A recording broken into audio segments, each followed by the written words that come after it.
আমার দুঃখ একটাই, গতকালকে ঢাকায় একটা পত্রিকায় নিউজ হয়েছে,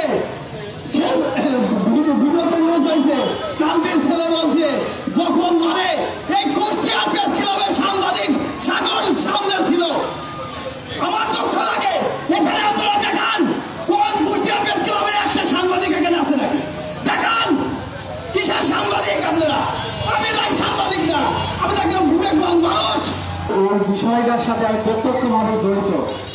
কে মারছে, কোথায় মারছে, আমাকে ইনফরমেশন করছে।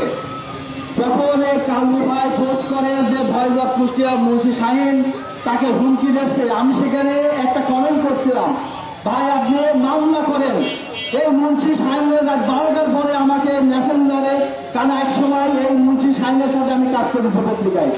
এই মুন্সি শাহিন তখন আমাকে বলে তুই যদি বাপের বেটা হইস তাহলে তুই হচ্ছে মামলা করে দেখা।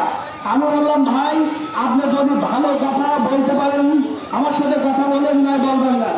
আমি সেই স্ক্রিনশটগুলো রেখে দিয়েছি। আমাকে কুত্তার বাচ্চা বিভিন্ন ভাষায় গালিগালাজ করেছে। তারপরে যেদিন মারবে সেই দিন মাগরিবের সময় আমি এই 2 নম্বর আসামি প্রধান আসামি আমি ফোন দিলাম, ভাই এই জ্ঞানদান করেন না, সবাই ভাই ভাই এই জ্ঞানদান করেন না। দুজন আসামি একটা রাজনৈতিক দলের, সেই দলের নাম আমি প্রচার করছি না, যেহেতু সে সাংবাদিক। আগে পরিচয় তার সাংবাদিক, আমি সাংবাদিক পরিচয়। সে আমাকে বলেছে রুবেন আমি তাকে মারবই, আমি ওর পক্ষ নিচ্ছি, খোঁজ নিচ্ছি, যেখানে পাবো তাকে মারবো। তার আধা ঘন্টা পরে মার হয়ে গেছে, মায়ের হসপিটালে কিছু সাংবাদিক গেছে, তারা এই নিউজটা করবে। কুষ্টিয়ার প্রেসক্লাব সহ কোনো সাংবাদিক আমার জানা মতো কেউ করেনি। এই একমাত্র আমি শামসুল হক রুবেল, তেমন কোনো সাংবাদিক না। আমি এখনো বলছি কিছু লেখালো কি করে। তখন আমি এই পোস্টটা করি যে 2 দিন ধরে আমরা প্রতিবাদে, তারপরে কালকে হত্যার উদ্দেশ্যে মারছে। তারপরে এই দ্বিতীয় আসামি আমাকে ফোন দিয়ে বলছে রুমের পোস্টটা ডিলেট করো। আল্লাহ কেন ডিলেট করবো? আপনি কি মারিছেন? বলে হ্যাঁ আমি মারিছি। আল্লাহ যেহেতু প্রমাণ নাই, আপনি যেহেতু আমার ভাই, আপনার প্রমাণ নাই, আমি পোস্ট ডিলেট করতে পারবো না। যদি প্রমাণ হয় ভোটটা, আমি পোস্ট ডিলেট করবো না। প্রমাণ যা ইচ্ছা দূর করে আমার বললো। এছাড়াও তারপরে আমি ইউজ করেছি কত, তারপরের দিনও আমার দুঃখ একটাই, গতকালকে ঢাকায় একটা পত্রিকায় নিউজ হয়েছে,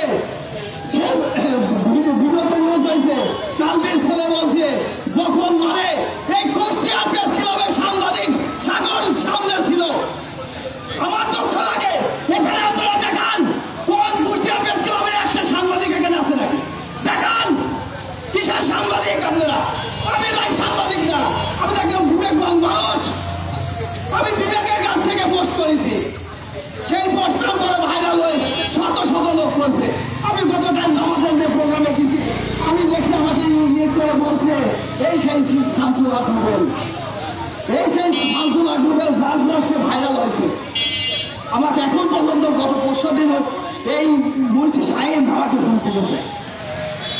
তাহলে আমার কথা যদি সাংবাদিকতা আপনারা সত্যের পক্ষে নাই লিখতে পারেন, তাহলে লেখা দরকারটা কি? আমার আছে নাকি? আমার বন্ধুর ভাই, আমি যখন সাংবাদিকতা তখন একটা বক্তব্য বলেছিল সাংবাদিকের পেশা থাকা দরকার। যদি সাংবাদিকের অন্য কোনো পেশা না থাকে তাহলে তার মধ্যে দুর্নীতি আসতে হয়। সেই ভাই আমার তারা, এই জন্য আমি বলছি, আমার গতকাল পুলিশ এসপি থেকে সবাই আমাকে ফোন দিয়েছে, আপনি কুষ্টিয়া আসলে আপনি পরের টার্গেট, আপনি পরের টার্গেট আমি শামসুল হক রুবেল। তা আমি বলেছি আমার জন্য এইটা আমার বাইরে ফেলে আমি সিলেক্ট করবো না, আমি বিরুদ্ধে উঠবো। আমার বলছি। আর এই প্রেস ক্লাবের কিন্তু আরেকটা কথা বলছি, যে পত্রিকার খবরালা, এই খবরের ছুটে যে কেন্দ্রীয় আওয়ামী লীগের লিডার 5ই আগস্টের বছর লম্বায় মামলা, সে কিভাবে প্রেস ক্লাবে